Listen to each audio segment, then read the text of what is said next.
हजारों करोड़ का माल जाता है यहाँ से विदेशों में। सोना है ये सोना। इज्जत करता है लोग आपकी,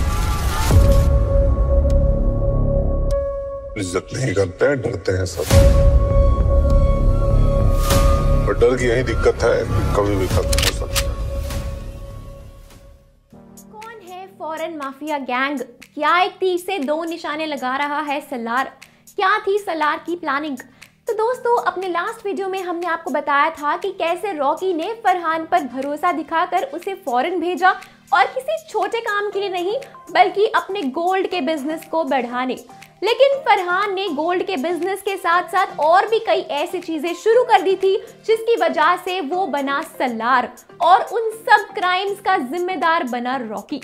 क्योंकि सलार के सारे गैर कानूनी काम और इल्लीगल बिजनेसेस सब रॉकी के नाम से चलते थे, और इसी वजह से रॉकी पर नजर पड़ी फॉरेन के एक बड़े माफिया गैंग की, जिसने सबसे पहले तो रॉकी को फोन करके ये खबर पहुंचाई कि उसके बिजनेस की वजह से उन्हें काफी दिक्कत हो रही है। अब ये पहली बार था कि रॉकी को किसी ने बिजनेस के लिए टोका था, तो वो सीधा सलार को फोन करता है और कहता है, मैंने तुझे वहां अपने बिजनेस को बढ़ाने के लिए भेजा था, लेकिन बिजनेस किस दिशा में बढ़ेगा और किस हद तक पहुंचेगा ये मैंने कभी सोचा भी नहीं था, और कभी ध्यान भी नहीं किया था कि ऐसा तू कर सकता है। अब इसके जवाब में सलार उसे कहता है कि पता नहीं भाई, मैं बिजनेस को बड़े लेवल पर संभालता हूँ, ये छोटे मोटे गुंडों को इससे कोई तकलीफ होती है तो मेरा ध्यान नहीं जाता।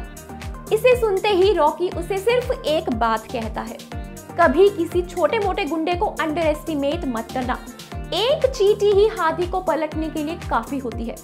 और यही इन दोनों की बात खत्म हो जाती है। फिलहाल रॉकी इन सब चीजों पर इतना ध्यान नहीं देता, क्योंकि उसे लगता है कि फरहान है जो सब संभाल लेगा। लेकिन सच्चाई तो कुछ और ही थी दोस्तों। वहां फरहान भी अब सलार बन चुका था। उसे अपने नाम को एक ब्रांड बनाना था, जिसके लिए वो एक तीर से दो निशाने लगाना चाहता था, जिसमें पहला निशाना था दुनिया के ज्यादा से ज्यादा हथियार और गोल्ड का बिजनेस अपने हाथ में लेना, और दूसरा था रॉकी। इसलिए सलार ने एक प्लान बनाया अंडरवर्ल्ड माफिया से रॉकी को मरवाने का। वो बदले में उन्हें रॉकी का आधा बिजनेस भी दे देता। उसे अंडरवर्ल्ड में सिर्फ एक नेम चाहिए था, अंडरवर्ल्ड पर राज करने वाला और रॉकी को मारने वाला, सलार।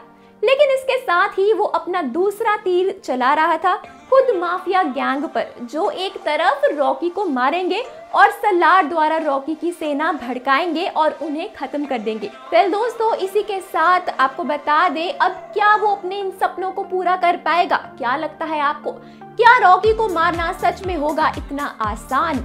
अब इस सवाल के लिए आपको करना होगा थोड़ा सा इंतजार। वेल दोस्तों, आपका क्या कहना है इस कहानी के बारे में? कमेंट्स में जरूर बताएं।